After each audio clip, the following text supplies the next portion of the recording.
J'en ai beaucoup parlé. Il est de plus en plus difficile d'avoir une vie intérieure ces jours-ci. Parce que la vie intérieure est un virage à l'intérieur. C'est un look qui va dans le contraire de ce que nous faisons habituellement. Nous sommes toujours avérés, inquiets de ce qu'ils disent. Chaque jour est une nouvelle qui nous rend encore plus découragés. Comment allons-nous vivre une vie intérieure si nous sommes encouragés à rester en dehors tout le temps? Nous ne savons même plus comment se taire. Dans combien de problèmes avez-vous été impliqués? Avez-vous perdu votre paix? Avez-vous perdu votre concentration? Vous avez-vous désarmé? Acidifié le corps, comment puis-je dire? Cette décharge de mauvaises choses en vous, pour une situation que si vous étiez un peu caché, tout aurait résolu sans même vous en étions conscient. Oui, la facilité avec laquelle nous envoyons un message à un autre, et parfois même la cruauté de l'époque où nous choisissons d'envoyer cruel. Parfois vous avez un sujet, vous pouvez parfaitement vous attendre à Dawn the Day, mais l'esprit de cochon qui est là, nous sommes cavillants là-bas de notre côté, se gratte le doigt, et vous allez écrire ce sujet que vous savez enlever, ou cette critique, ce mot amer et blessé, vous envoyer, ou cette critique. Combien de fois avons-nous manqué de respect comme celui-ci? Combien de fois ai-je fait cela aux gens que j'aime? Au lieu d'attendre Dawn le jour, le doigt se gratte, vous ne maîtrisez pas la colère, vous voulez en connaître un maintenant. Tout cela parce que nous sommes pressés. Tous parce que nous ne savons pas comment gérer le moment présent. Tout cela parce que nous sommes pleins de fausses urgences qui tombent très malades. Et combien de fois, pour des raisons familiales, je suis allé. Connaissez-vous ce look que vous donnez sur votre téléphone au moment où vous vous levez à l'aube pour faire pipi? C'est le truc du diable, ne faites plus ça. Avant qu'il y ait eu cette excuse pour prier le temps, non? Ensuite, je me souviens qu'un jour il y avait un message d'un parent. À 3 heures du matin, je me suis réveillé pour faire un pipi et regarder. Non, je souhaite. Celui qui est mort, je souhaite. C'est un peu pire. Si vous mourrez, nous y voyons sur terre. Le problème quand c'est cela, il provoque un malaise en vous. De blessures, de manque de respect, de ressentiment. Ensuite, la personne meurt d'une autre manière pour vous. Ce qui est pire. Nous sommes tellement négligents de notre sommeil. Notre repos, il y a des gens qui ne se permettent pas de reposer ce téléphone portable à la main jour et nuit, et se coucher. Le téléphone portable va et à partir de 2 heures du matin, vous devrez vous lever l'autre jour et ne peut pas désactiver ce malheureux. Parce que c'est une terrible anxiété parfois que nous souffrons parce que nous prévoyons même la conclusion que c'est mauvais ou baumé.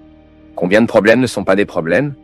Et vous êtes terrifié quand cela se produit et que vous perdez déjà votre équilibre parce que vous n'avez pas eu la sensibilité, le flou de marcher vers ce qui se passe et de regarder si c'est vraiment un problème.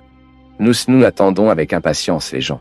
Parfois, l'autre vient d'arriver et vous avez déjà classé comme antipathique. Il ne vivait même pas. C'est tellement épuisant. Il nous prive tellement car c'est l'incapacité de vivre le temps que vous avez. Calmez-vous, laissez la personne arriver. Si vous ne l'aimez pas plus tard, vous avez toujours le droit de l'aimer, mais donnez l'occasion de savoir. Parce que vous pouvez être perdu, c'est peut-être une personne charmante, que vous êtes privé de savoir, de vivre, parce que vous vous êtes précipité pour le classer comme désagréable. Intéressant, mon peuple. Comme nous souffrons parce que nous ne sommes pas en mesure de comprendre le temps.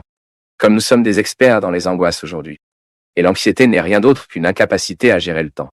La personne anxieuse est celle qui vit à l'heure actuelle, une préoccupation qui appartient soudainement à demain, après-demain, le mois prochain, ou même un avenir que nous ne connaissons pas. Notre relation avec le temps, elle tombe malade. Père, j'apprends aussi. Une chose qui a très bien fonctionné pour moi, c'est de m'aider beaucoup à vivre ces derniers temps. Je mets des limites. Nous ne sommes jamais dans le temps que nous sommes. Ou plutôt, nous ne sommes jamais dans le temps que nous avons. C'est impressionnant. Où nous sommes occupés avec le passé, couvant ce que nous n'avons pas.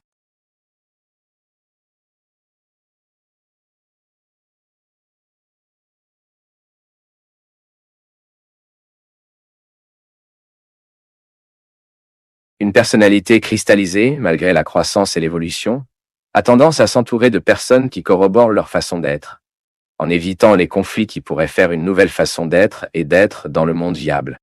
Vous voulez arrêter de grandir? C'est simple. Entourez-vous simplement de flatters. Parfois, flatteur ne vient pas au format conventionnel, comme nous le sommes habitués.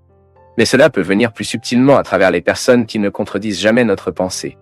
Lorsque nous parlons de flatterie, nous pensons immédiatement à cette procession qui se forme autour de personnes célèbres. N'oubliez pas cela. Je parle quand nous devenons des gens où les gens ont du mal à nous contredire. Et malheureusement, nous entourons uniquement ceux qui pensent la même chose. Tout comme nous. S'ils ne pensent pas exactement, ils font un effort pour sembler penser. Pour nous, de ne pas le couper à la racine, du moins, nous ne perdons pas le lien. Parfois, les gens qui tentent de rester à nos côtés, ils façonnent, ne nous contredisent jamais, ne disant jamais la vérité que nous devons entendre. Et il est si important dans notre croissance de vivre les confrontations. Nous grandissons tellement lorsque nous rencontrons une idée différente de la nôtre. Parfois, une pensée en face de la nôtre peut nous aider à d'abord fermement ce que nous pensons. Car cela peut nous conduire à cette confirmation face à une réflexion d'un point de vue absolument contraire. Vous renforcez davantage ce que vous pensez. Mais parfois non. Ou parfois, ce point de non-convergence vient précisément pour se réveiller et se réveiller à une nouvelle façon de voir les choses. C'est pourquoi il est si bon que nous avons des relations matures qu'ils ont le courage d'être en désaccord avec nous. Parce que c'est par désaccord que nous obtenons nos condamnations en nous. Essayez d'avoir les gens qui pensent avec vous, qui non seulement se forment à ce que vous dites. Faites tout pour avoir des relations où les gens ont la liberté de penser différemment de vous. Cela vous fera très bien. Vous grandissez beaucoup plus en tant que personne dans une ambiance émotionnelle qui vous permet d'être en désaccord. Et aussi d'accord, bien sûr. Nous avons tous, en quelque sorte, nous avons déjà vécu la force d'une voix en nous. Nous ressentons tous en quelque sorte la force qu'un mot a dans nos vies pour nous appeler, nous faire vivre, entrer dans un tombeau et être enterrés là-bas, oublier que la vie nous attend. Nous tous ici, à un moment donné, avons déjà essayé d'entendre cette voix qui nous appelle, ce qui, en fait, ne nous appelle pas à l'extérieur, il nous appelle toujours à l'intérieur. C'est intéressant, je vais parler d'une manière plus simple, donc nous ne nous perdons pas. Chaque fois que vous me dites quelque chose, entre moi et vous, il y a un filtre naturel, qui est mon histoire. Parfois, vous me dites quelque chose d'un sens que vous est parfaitement logique, mais quand il s'agit de moi, ne te perds pas, parce que cela n'avait aucun sens pour moi. Vous parlez d'une manière spéciale pour moi, mais quand ça vient, vous ne me touchez pas. Pourquoi? Le filtre de mon histoire ne m'a pas permis. Quel est le filtre de mon histoire? Mes expériences peuvent mettre en moi une incapacité à réaliser à quel point vous me dites bien. Ce sont mes obstacles intérieurs. Parfois, je peux très bien interpréter ce que vous me dites, ce qui est très cool, ce qui est très bien. D'un doute qui a toujours été dans mon cœur, il y a une insécurité qui ne permet pas d'atteindre ce qui est bon de ce que vous me dites. Parce que quand vous me le dites finalement, ce que vous me dites sur ce que je me dis quand vous me dites. Oui, je vous le dis actuellement, mais le mot n'aura un effet que si ce que je dis trouvait une répercussion sur votre capacité à vous dire ici. Il est faux de penser que ce que vous écoutez est simplement d'être dit par moi. Oui, quand je dis quelque chose qui vous a du sens, votre âme, qui est libre, avec tout le péché, de toute exagération, de tous vos excès, crie-t-elle. C'est vrai! Se réveille! Réveillez-vous, car vous devez entendre cela. La répercussion de ce que dit un prêtre, quel pasteur, ce qu'un ami, parce qu'un ami a tant d'autorité sur nous. Une personne qui nous aime a tant d'autorité sur nous. Quand on nous dit quelque chose. Pourquoi est-ce que cela se répercute? Parce que vous, au fond de votre cœur, avez identifié cette voix comme un pâturage. Cette voix est un pasteur. Que signifie pasteur, les gars? C'est celui qui protège la rangée. C'est celui qui produit l'affection. De soin. La voix du pasteur a le pouvoir de me calmer. La voix du pasteur a le pouvoir de me retirer. Oui, parce que la paix chrétienne est toujours agitée. La voix de l'autre parle, arrive en moi, se répercute et je crie avec cette voix. Exact. Comme si vous l'avez fait, il ne peut pas être tenu lorsque la vérité nous arrive. Pourquoi parfois entendons-nous ce qui a du sens et nous ne nous rendons pas? Parce que nous résistions. Nous n'étions pas encore prêts pour cette vérité. Autant que notre âme est criée, nous n'étions pas encore suffisamment libres pour accueillir le bien du mot à venir. Le bien du mot à venir.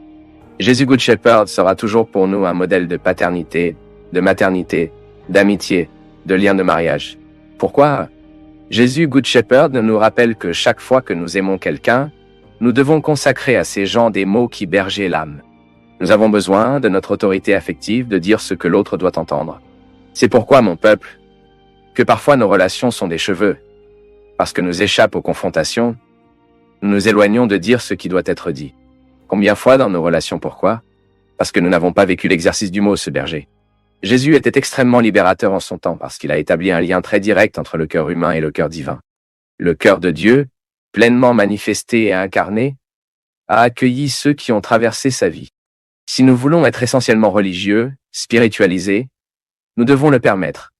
Nous devons ouvrir les fenêtres de nos cœurs et notre compréhension afin que nous ne nous perdons jamais dans cette vérité. Il n'y a aucun moyen d'aimer Dieu sans avoir aussi un amour pour l'humanité. Cette humanité qui est en moi, qui est en vous, cette humanité que parfois nous avons du mal à reconnaître comme faisant partie de la nôtre. Et les gens qui sont très différents de nous, souvent marqués par une histoire personnelle difficile. J'ai été très audacieux, j'ai aussi été très préjudiciable. Non pas que j'ai cessé d'être, tout le temps que je m'identifie à moi, certaines choses que j'ai besoin d'aller de l'avant, que j'ai besoin d'évoluer, que je dois la rendre différente en moi, mais je ne le perds pas de vue. Les problèmes humains, ce qui nous rend humains, blessent de la même manière, et se réjouissent également de la même manière. Bien sûr, avec différentes proportions, cela dépendra de l'histoire de chacun de nous. Le fait est que je suis ici. Je suis humain. Vous êtes humain. Avons-nous besoin d'une manière ou d'une autre pour gérer la condition humaine, ce qui n'est pas facile? Ce n'est pas facile? Comment est-il difficile pour vous d'avoir à traiter avec vous? Comment c'est difficile de traiter avec ces parties inconnues de vous, qui crient encore, qui donnent de l'ordre? Comment est difficile pour nous de gérer ce que nous n'obéissons pas encore à la nouvelle version que nous voulons être? Donc pour moi, la vie spirituelle est cela. C'est l'occasion que j'ai en quelque sorte d'interférer, soit par la réflexion, par l'action, ou par la transformation de la pensée, de la mentalité, ou par la reformulation du langage. Tout cela, pour moi, c'est une recherche spirituelle.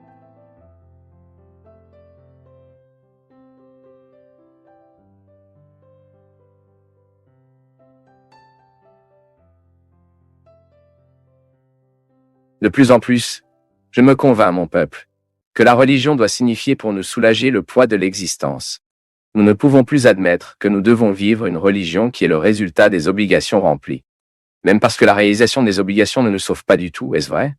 La bonne chose à propos de la religion est lorsque nous réalisons que le discours a le pouvoir de modifier notre chemin sur la façon dont nous interprétons nos vies. Chaque fois que la force du discours religieux a le pouvoir de modifier la façon dont nous regardons le monde, la façon dont nous regardons les gens, la façon dont nous nous regardons, chaque fois que la force du discours religieux a ce pouvoir, Dieu gagne dans le monde. Et nous savons qu'il y a une promesse de Jésus, l'une des plus belles peut-être.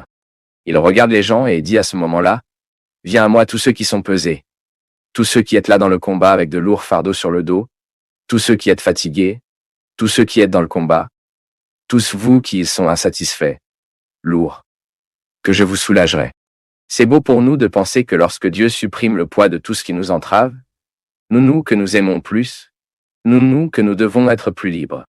Il est toujours très difficile pour nous d'être ce que nous sommes avec tous les poids que la vie a mis sur nous. Je pense personnellement qu'il est toujours bon pour nous de faire ce nettoyage d'âme, non? Quand les gens commencent à jeter nos excès, et l'un d'eux est la faute. C'est incroyable à quel point nous trouvons des gens paralysés avec le blâme. Culpabilité des erreurs passées, culpabilité pour une histoire qui ne pouvait pas vivre correctement, pour des choses que vous ne pouviez pas accomplir. La suppression de la culpabilité est comme si nous avions pris le pouvoir des courants lourds qui empêchent souvent cette personne d'aller de l'avant.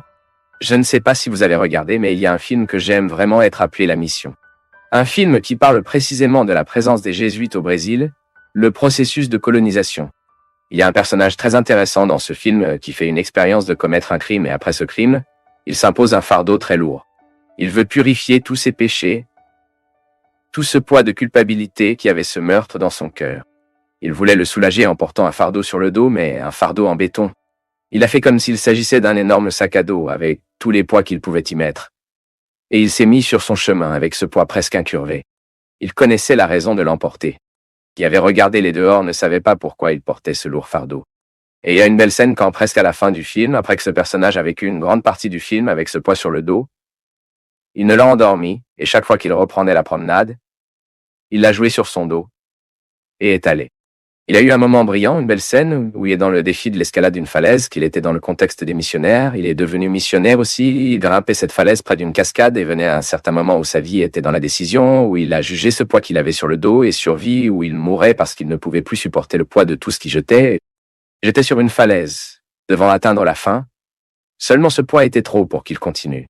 C'était glissant et il ne pouvait pas atteindre le sommet. Et à ce moment, c'est beau parce que toute sa vie passe sa tête. À partir du moment où il a assassiné cette personne, à partir du moment où il a décidé de mettre ce fardeau sur le dos,